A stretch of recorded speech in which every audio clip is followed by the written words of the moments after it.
Bom dia, meus queridos. Então, mais uma semana aqui, uma sexta-feira, com a nossa biologia, né? Então, desde já eu agradeço a presença de quem está assistindo nossas aulas aqui, hoje, nessa sexta-feira à tarde, né? Quero desejar, antes de mais nada, um bom final de semana para vocês, né?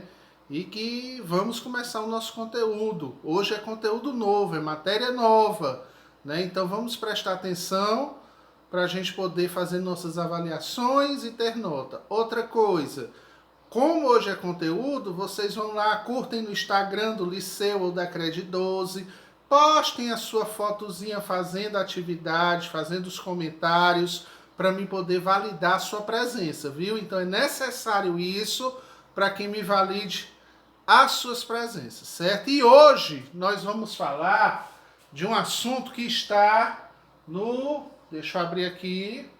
Está na aula 7 do capítulo 7, que é entre as páginas 79 a 93. E o assunto de hoje é populações e comunidades. Nas aulas passadas a gente já estava vendo sobre o fluxo de energia, o que era uma comunidade, o que é uma população.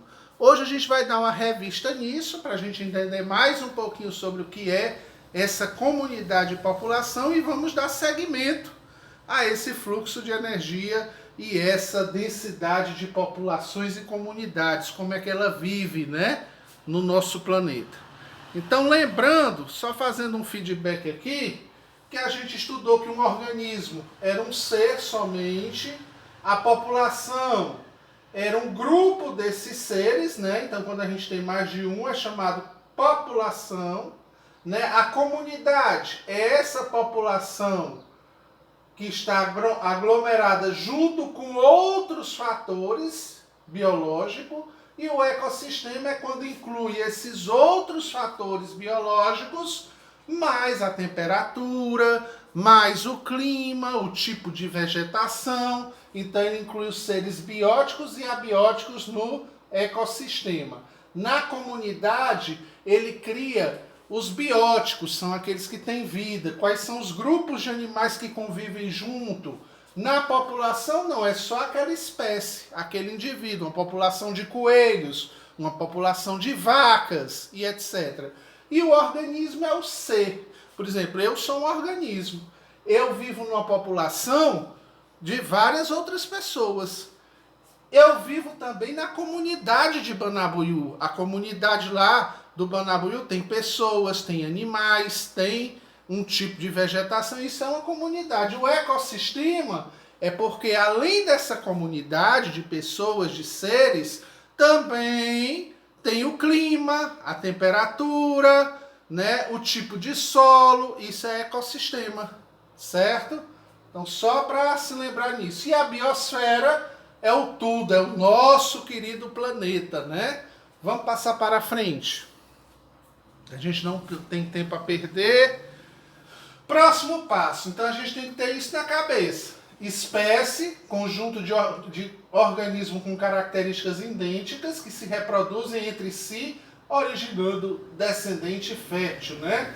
Cachorro cruza com cachorro que vai dar um outro cachorro, né? Eu não posso cruzar um papagaio com um cachorro que não vai nascer nada. População é conjunto de organismos da mesma espécie que vivem em uma área no mesmo período de tempo. Então eu posso viver com um arara, um pinguim, tudo em volta de mim, né? Então isso daí é viver em população. Comunidade, então tem a população das araras, tem a população dos pinguins, tem a população dos seres humanos. E a comunidade é o conjunto de organismos diferentes da população no mesmo local, no mesmo tempo estabelecido em si. Então, um coelho pode viver ao lado de um cachorro, de um lobo? Pode, é uma comunidade, certo? Então, só lembrando isso aí, né, que foi visto na aula passada. Nos conceitos de população, nós temos que ter isso em mente, está até no livro de vocês. População. Falou de população, comunidade, né, que é um conjunto de organismos da mesma espécie. Comunidade é um conjunto de todas as populações. Agora vamos para esse aqui. Potencial biótico é a capacidade de proliferação, reprodução e crescimento. O que é que ele quis dizer com isso? Como é que se prolifera a quantidade de gente? Por exemplo, a Terra, há 1800, só tinha 1 bilhão de gente. E hoje tem mais de 12 bilhões de pessoas, né? Então isso daí houve o quê? Uma proliferação. Aí devido à adaptação desse ser à alimentação, aos fatores abióticos como temperatura e clima, que pode haver a proliferação. Reprodução é o ato sexual. Então, essas pessoas se sentiram à vontade em seu meio e aí puderam reproduzir, né? Trazer outros seres da mesma espécie à vida. Então, tem que ter no potencial biótico. E o crescimento, o desenvolvimento, né? Por exemplo, na Idade Média, uma pessoa morria com 34 anos. Já hoje, as pessoas têm uma estatística de vida de 80 anos e tem gente que vive até 110 anos, que já foi relatado. Então, isso daqui é o total de crescimento. Resistência ambiental, conjunto de fatores abióticos. O que é abióticos? São aqueles que não têm vida, como o clima, o solo, a temperatura, né, que está em volta, os gases, que contribuem para a manutenção dessa vida, que podem influenciar no crescimento da população. Então isso daí pode influenciar sim, se a gente tiver um clima bom, uma temperatura boa, e tudo pode favorecer uma vegetação, pode favorecer a uma população ao seu desenvolvimento. Hoje a Terra em si é favorável ao ser humano. Por que eu digo isso? Porque a maior população mundial são de seres humanos, né? Porque eles têm essa resistência ambiental, né? E eles têm esse potencial biótico, certo? Continuando, qualquer dúvida vocês depois podem entrar em contato comigo, vocês sabem que eu vou tirando dúvidas devagar de vocês. Continuando, aí a gente tem as variações de população. Como é feito isso aqui? É um número de indivíduos que pode variar modificando o tamanho da população e os principais fatores são. Aí nós temos lá, eu acho que é em geografia que a gente fala muito nessa palavra, é migração e imigração. Qual é a diferença das duas? Emigrar é quando eu estou num ponto, por exemplo, eu moro aqui em Banabuiú e resolvi que Banabuiú não está dando mais condições de vida para o meu sustento. Aí eu vou me embora para Pedra Branca, ou para Fortaleza, ou para São Paulo, ou outra região. Então eu estou emigrando, eu estou saindo daquele município e indo-me embora para outro. É emigrar. Então, também isso daí impacta na população. Se hoje, por exemplo, a população de Banabuiú temos 14 mil pessoas, né? Porque no caso a gente conta pelo número de votantes. Hoje ela está registrada 14 mil. E começa a cair essa taxa, é sinal que o povo está indo embora. Por quê? Porque não tem condições de vida, não tem emprego, não tem água, não tem comida, não tem como essa pessoa sobreviver com casa e tudo, então acaba indo embora. Como também os animais, se a temperatura aumenta, o animal vai embora. Ou devido à caça predatória, né, dos seres, aí eles acabam diminuindo. Ou outros fugindo, né, como as queimas na Amazônia. Muitos animais emigraram para outras regiões porque não tinha mais onde ficar. E imigrar é quando você chega a uma terra diferente, né? Aí você vem para somar e contribuir junto naquele ecossistema, junto naquela comunidade. E tudo isso é feito pelo um cálculo. Aí até tem a formulazinha aqui. Taxa de imigração, número de pessoas que saíram, dividido pelo tempo, né? Igual a imigração, ó, taxa de imigração, número de imigrantes que chegaram à cidade, dividido pelo tempo, né? Para ver se houve, nessa escala de tempo, um aumento significativo ou não. Do mesmo jeito, é natalidade. Natalidade é a taxa de nascimento de pessoas dentro de um município, ou dentro de uma cidade. Mortalidade, do mesmo jeito. Se começa a morrer muita gente, a gente calcula a quantidade, que a gente está vendo até nessas questões do Covid, né? O número de mortos, né? Não aparece lá? Número de curados. O total pela cidade dividido pelo tempo, né? Aí a gente vai ver se esse fluxo é grande ou pequeno nessas taxas, certo? Então tudo isso se calcula para a gente ter a chamada densidade da população. Para a gente calcular e saber se tem muita gente num pequeno espaço, né? Por exemplo, São Paulo, ela tem uma alta concentração de densidade de pessoas, porque é muitas pessoas vivendo em um espaço pequeno por quilômetro quadrado. Né? Jabanabuiú é totalmente diferente de São Paulo, certo? Então isso daí é chamada densidade de população. Aí continuando. Aí, pessoal, nós temos também, né, no caso aqui, a chamada sucessão ecológica. O que é essa sucessão ecológica? Tudo demora-se um tempo para as coisas evoluírem.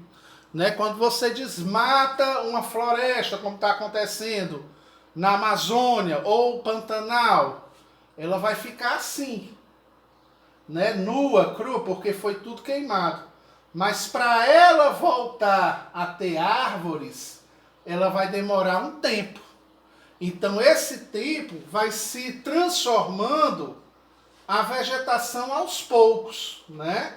Então essa vegetação ela vai se transformando aos poucos. E cada transformação dessa é chamada sucessão ecológica. Então a sucessão ecológica é dividida em três partes, que é a ecese. A ecese é quando ela está no meio rochoso, aquele solo rachando, né?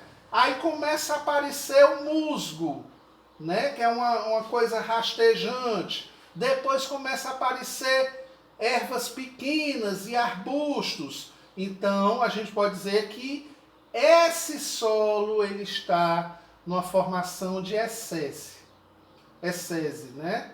Aí no caso, quando ele passa de ervas finas para o matagal com arbusto, é chamado série, certo? Então é chamado série, certo? Então é essa transformação aqui, de uma etapa para outra.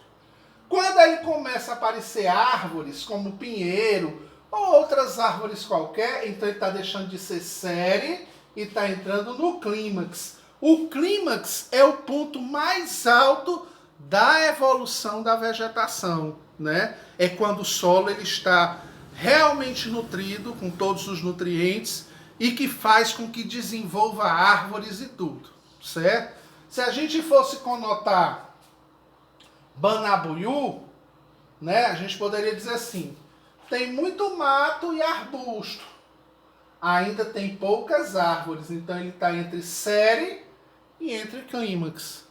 Vamos supor que Banabuiú já não tem mais nada, cactos, está uma região desértica, então ele está na faixa de ecese, né? A gente pode dizer isso. Né? Então ecese é quando é esse solo rochoso, né? Ou quando tem algumas plantas rasteiras, né? Então a gente por isso que tem que ter cuidado com a preservação do meio ambiente, como a gente está vendo aí as queimadas do Pantanal, como está vendo aí as queimadas na Amazônia, porque se ele estava num clímax desse, queima essas árvores, automaticamente ele regride para séries e depois ele pode regredir para um ecese e virando um deserto. Por exemplo, um deserto é um ecese, porque ele vem só de rochas e areia, né? Aí para voltar tudo de novo pode demorar até milhões e milhões de anos. É por isso que a gente tem que preservar, porque se a gente deixar o solo dessa maneira aqui, daqui uns dias falta comida para toda a população e a população começa a morrer e aumenta o número da taxa de mortalidade, certo? Eu espero que a gente tenha tirado as dúvidas aqui Eu agradeço desde já a presença de vocês, certo? No livro tem mais assuntos, eu vou colocar também uns vídeos completando esse meu raciocínio, mas eu quero desejar a todos um excelente final de semana, que Deus abençoe cada um de vocês, façam aí as atividades, comentem para me poder validar a presença de vocês lá no sistema, certo? Então, desde já, e aqueles que são assíncronos, né, que não assistem a nossa aula no mesmo horário, mas depois assistam, né, para a gente não ficar perdido, tá certo, meus queridos? Então, um beijo a todos, fiquem com Deus, qualquer dúvida, pode me chamar no WhatsApp, no meu privado, nas redes sociais, que eu estou aqui para ajudar vocês, certo? Então, a minha função é essa e eu estou aqui para ajudar vocês, ok? Então, chamem, compartilhem, curtam e até uma próxima aula. Então, excelente final de semana, meus queridos.